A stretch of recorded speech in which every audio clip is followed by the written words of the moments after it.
Alright, here's another installment of Garner Automotive. Yeah, this is less than stellar, so I'm probably going to get a lot of argument from this one, but I don't really care. I'm just reflecting on my experiences here, my observations. So this is a clutch that I had in a 61 Jaguar XK150. So I got this clutch in the blue and red box, the Borg Beck official made in England clutch from what I believe to be a reputable reseller in the Midwest. Okay, and I read warnings about, don't put these clutches in unless it's the Borg Beck official one and not a rebranded or white box or whatever they do with that nonsense. So anyway, I had a tremendous amount of trouble with this clutch. I knew from the very beginning the clutch effort was really, really high.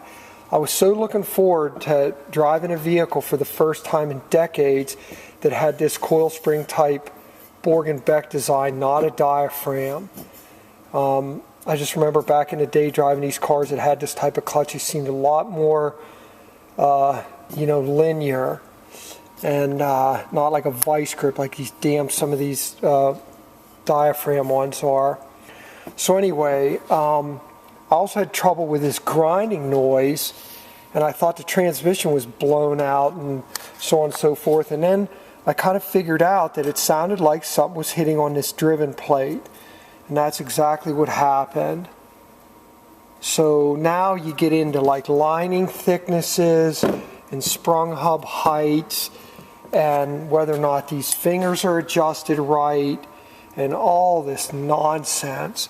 And then the hydraulic setup, whether or not it's adjusted correctly. So after monkeying around with it quite a bit, I realized that this was just going nowhere.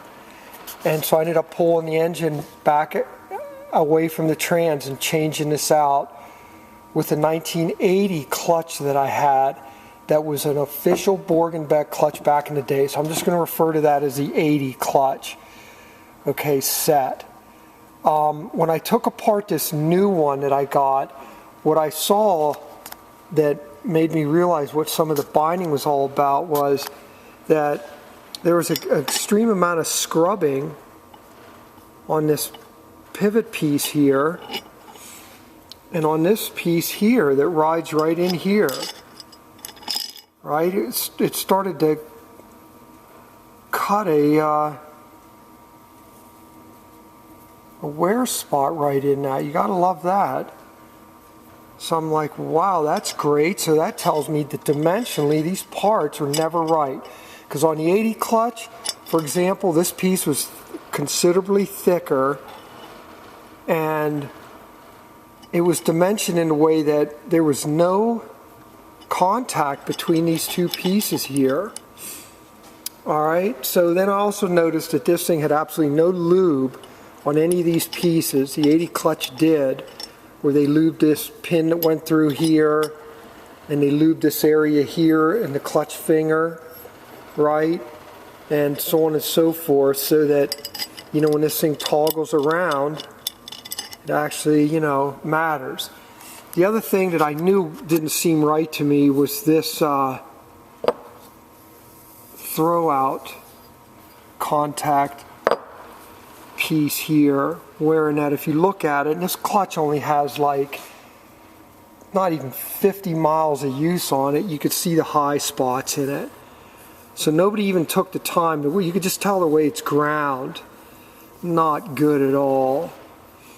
Okay, and I measured the clutch finger height before I took it apart, and they were all out of spec and they weren't even close to being the same. I forget, I wrote down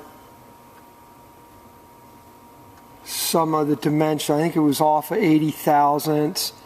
It was like 184, supposed to be like 190 something or other, close to 200 thousandths. Yeah, I wrote them on these, so whatever, it was not quite right.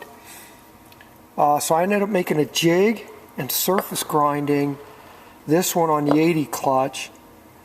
I took apart the whole 80 clutch and just checked everything. That's how I know the differences between these two. Re-lubed it, ground this, and then adjusted these fingers exactly like the service manual says, to the correct height. So I made 3 discs to get the stack height to this. I think they were 330 thousandths is what it was supposed to be. So you don't use the disc. They recommend that you do not use the disc when you set this finger height, that you know, put these pieces in, distance pieces in here is what I ended up doing to get this 330 thousandths, and you set your finger height. The other thing I didn't like was this was the clutch disc out of the 80 clutch. And if you look, this is rusted, but anyway, it's made out of this tan colored material, which I've seen before. I did a little research on it, and this is a low temperature garbage lining. I would never run this lining in anything if I had the choice. Brake pads, brake bands, clutches, whatever, it's garbage. What I think is way better is this woven type. This type of woven clutch base is a high temp, really heavy duty type of lining, which most decent clutches are made out of this. Okay, sintered bronze or whatever in there, and so on and so forth. Okay, so since this one got damaged, I ended up ordering another one of these that was a Borg Beck United Kingdom clutch, or made in England, you know, driven disc that did not have this design. It looked like this with the open parts in it. Okay, and I ended up putting it all back together again. But this is my findings, right? So next time I go to buy a clutch, I'm not really keen. I'm not going to reuse this one. I don't really know what would be the best course of action to deal with this garbage here. I think what I'm going to do is buy an old clutch from the 1960s, right? And then redo it, reface it, right? Go through and check all this stuff out, and, you know, face this part. Here's this clutch.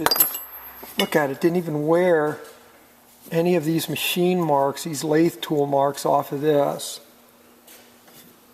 All right, because there's no miles on it. It was nasty.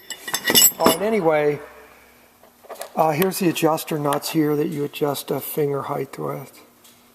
Okay.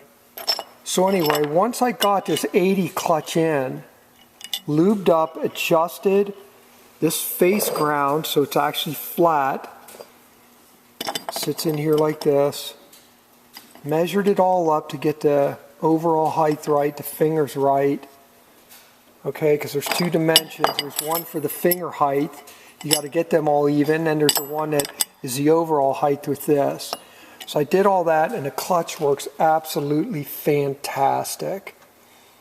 Okay, another little tidbit detail, and I'm almost done, is on this newer clutch that I got, it has these pieces in here, which I think keep this housing and stuff from rattling around with this. If these lugs aren't machined quite right, every time you go from forward to reverse, you're going to get a noise in there from that shifting directions, from accelerate to deaccelerate or whatever.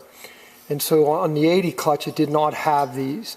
They machined these close enough with this housing that you didn't have these little spring deals in here. Is that a big deal? Maybe not, but it's just another factor that makes me realize that the old days are gone forever, and the way they make things for the most part. You got to watch everything. You can't take any of this crap for granted. So anyway, that's the end of my story. So I'm out.